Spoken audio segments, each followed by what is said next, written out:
నేను గొడ్డుపత్తి అని గత సంవత్సరంలో నేను ఇక్కడ తుమ్మతుర్తి మండలం గొడ్డుపత్తిలో వర్క్ చేయడం జరుగుతుంది.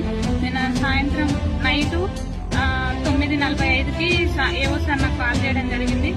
పదే కిందికి రండి అమ్మా, నేను సూర్యాపేటలోనే ఉన్నా, కిందికి రండి అని అనడం జరిగింది. ఫుల్గా తాగేసి నాకు అట్లా ఫోన్ చేసినప్పుడు నాకు చాలా భయం వేసింది. మళ్ళీ దాని తర్వాత కూడా సారు నేను సూర్యాపేటలోనే ఉన్నా, పడుకున్నామని మెసేజ్ చేయడం జరిగింది. 10:28కి అట్లా మెసేజ్ చేయడం జరిగింది.